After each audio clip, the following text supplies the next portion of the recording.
What's going on, everyone? My name is SiahZ and welcome back to a brand new Path of Exile 2 build guide video. In today's video, I'm going to be showing you guys my critical hit damage magnetic salvo. Now we're hitting 500k damage hits with this ability, and we're absolutely shredding through bosses, even 1 to 2 hitting them at times. It's absolutely amazing. We're blasting through packs and maps, and I think you guys are absolutely going to love it. Also, if you guys do wish to support me, the best way to do that currently is by hitting that like and subscribe button. It lets me know you guys are enjoying these videos, and it really lets YouTube know as well. Alright, let's get straight into the video. So if you guys don't know how magnetic salvo works, it's pretty simple. Basically, we're going to use lightning rods to call the rods down and stick into the ground, and then we use magnetic salvo to blow basically all the rods up. It's going to do a crazy amount of damage, and the overlapping AoE damage on it is absolutely absurd, which allows us to hit that 500k damage hits on bosses, and allows us to 1 to 2 shot them at times. So basically, with that being said, and you guys now know how magnetic salvo works, let's get straight into the gems. Real quick, I want to give a huge shout out to Sonar for showing me this build. All right, let's get into the gems now. So the first gem we're going to be talking about here is Stormcaller Arrow. We're just using this basically to set up shocks on the enemy. It's really good for those guaranteed shocks and allows us to get really good damage right off the rip. We're going to be supporting that with Conduction, which basically gives us 100% more chance to shock, which basically almost gets us to a guaranteed chance on Stormcaller. Then we're running Lightning Exposure just to expose them to basically lightning once they're shocked, which basically gives them negative 20% lightning resist. And then we run Coursing Currents, which gives us a chance to basically apply that shock in an AoE radius, which is really good for like those very tanky rares and maps. Plus, if we go against bosses that summon minions, or even sometimes when there's 2 bosses, this is really nice as well to have that chance to apply shock to everyone in the arena. Now we're running Lightning Rod. This is basically our main setup skill, where we shoot them, the rods down, and it sticks into the ground, and we're able to blow them up with magnetic salvo. We're going to be supporting that with scatter shots. This way we fire 2 additional projectiles. We put that with the basically our ascendancy, the bow. We're going to get 4 additional projectiles to shoot, which basically allows us to go in and be calling all these arrows down pretty quickly to hit that max stacks, basically, which magnetic salvo can blow up 19 rods. So basically that's why we have scatter shot, to allow us to get to that 19 as fast as possible. The next thing we basically run is Martial Tempo, which gives us more attack speed to set up quicker. And then finally we have Concentrated Effect, which allows us to do more area damage. It does give us less AoE, but that more area damage makes up for it, which allows that basically overlapping damage and that burst damage of Lightning Rod plus magnetic salvo to be absolutely insane. Now we're running Escape Shot. This is just kind of a, get out of jail free card, basically. If we're getting stuck or getting cornered, we can use this to try to relocate and freeze enemies.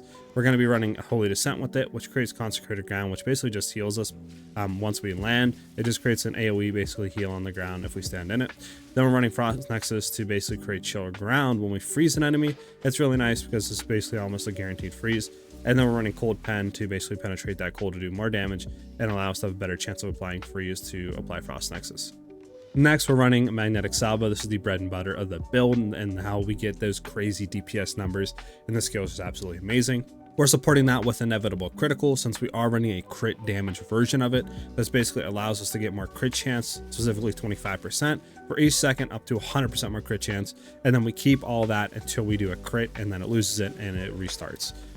It's absolutely amazing because our crit chance is so low, since we're very early. We're in tier 4 or 5 still of maps, and we don't have that best in slot endgame gear yet. So Inevitable Critical is going to be really nice until we can get a lot of crit. Then we're running Super Critical, plays perfectly with it, gives us 100% more critical hit damage bonus, which is absolutely insane, and allows us to hit those gigantic DPS numbers.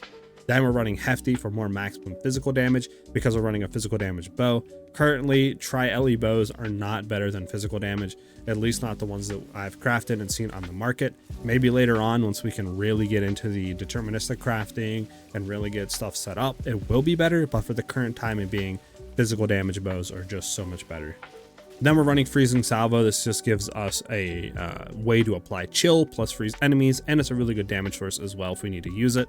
We're supplying that with Excreate, which basically gives us 50% more chance to inflict elements, which plays perfectly with a note on the tree we take. Then we're doing Deep Freeze for 50% increased freeze duration on enemies, which basically, just gives us better time to set up, more DPS output, etc.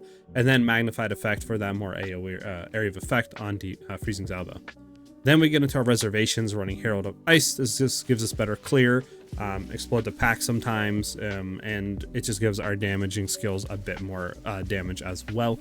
We're supporting that with Blind, just try to blind enemies on hit, which basically gives us a better chance of not getting hit by them if they are blind. And then Elemental Focus, which gives the Herald of Ice more elemental damage.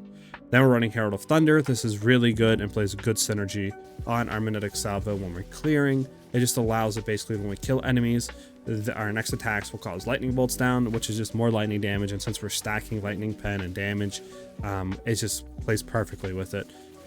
So we're supporting that with Primal Ardament for more elemental damage.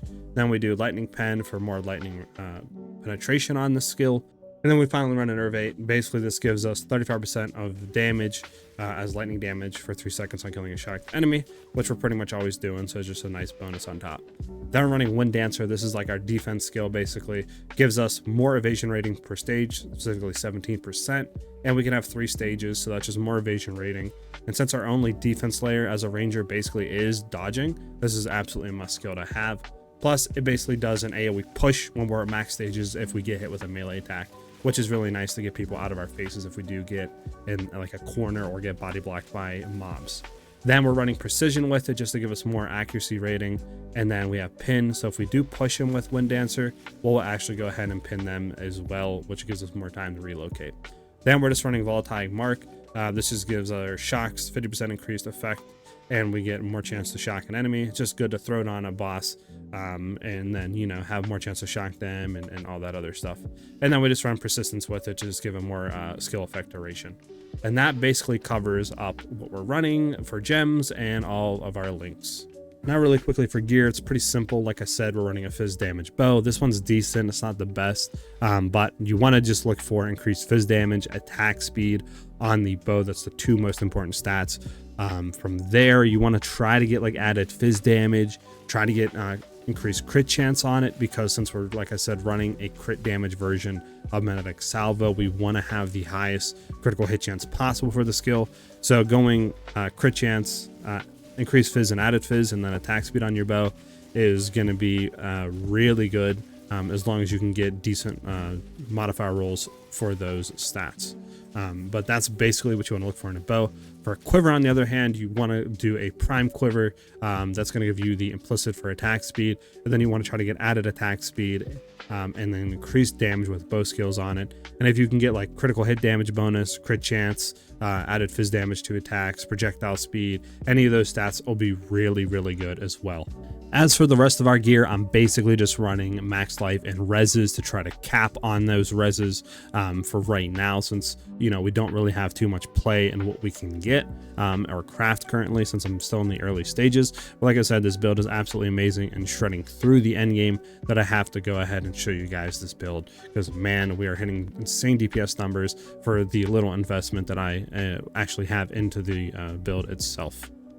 Now that we covered that, we can go to the tree. Now, real quick for Ascendancy, yes, I still need to do my 3rd and 4th one. I probably should, but you want to go ahead and take into Point Blank / Far Shot. Now, there is an argument to be had that Far Shot is better than Point Blank. That's because if we're running crit damage, we are going to need a lot of crit chance. And from there, we can take Death from Afar if we do take Far Shot, which we do get more critical hit chance. And then you can take Snipe in the bow tree, which will give you more critical hit chance the farther the projectile travels. So Far Shot might be better. For now, I just run Point Blank, but obviously both of them are really good and viable.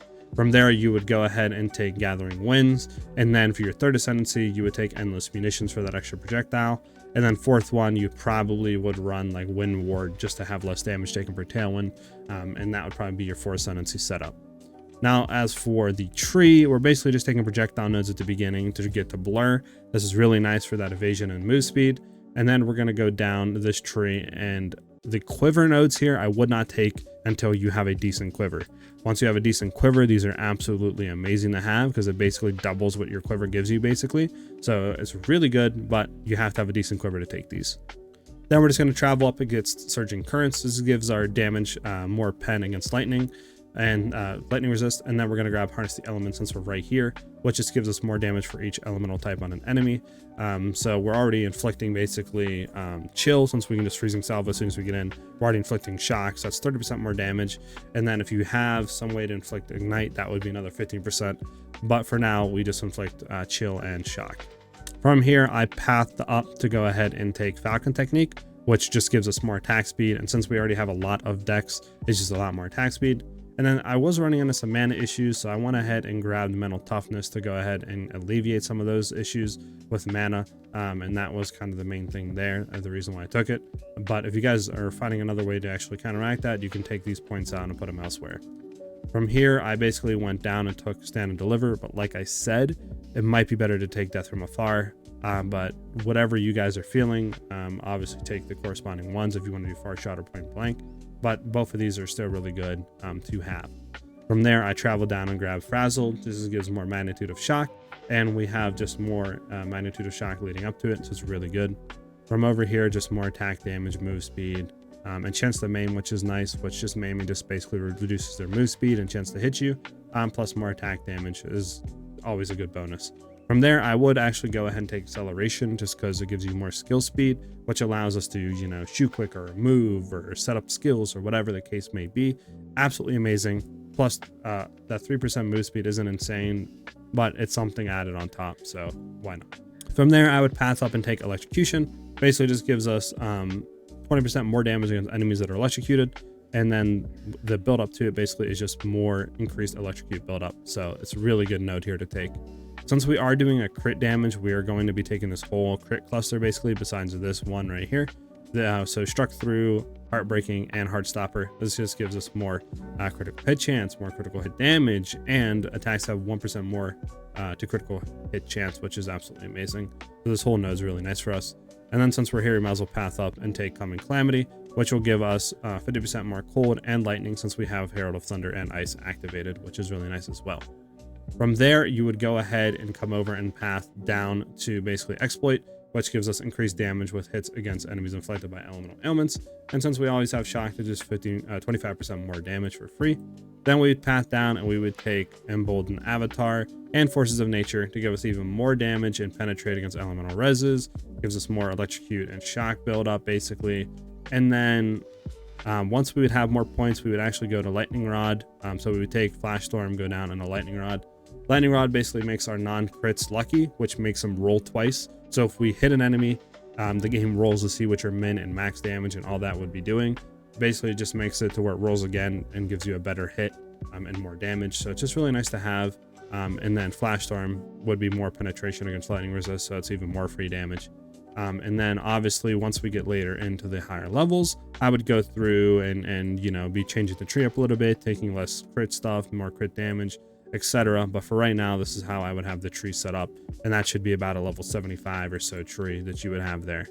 So I went ahead and went over the tree. I went ahead and did our ascendancy where you guys would go. I went over all of my gear real quick. I'll just flick over them so this way if I didn't, you guys can see it all.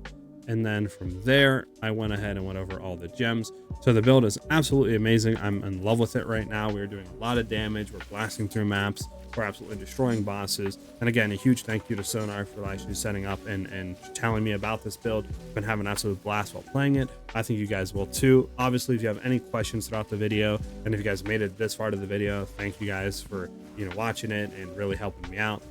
Absolutely amazing. But yeah, this pretty much covers it. If you guys have any questions, let me know in the comment section below and I will get to them as soon as I can. Hope you guys have a great rest of the day or night depending on when you're watching the video, and I will see you guys in the next one. Peace.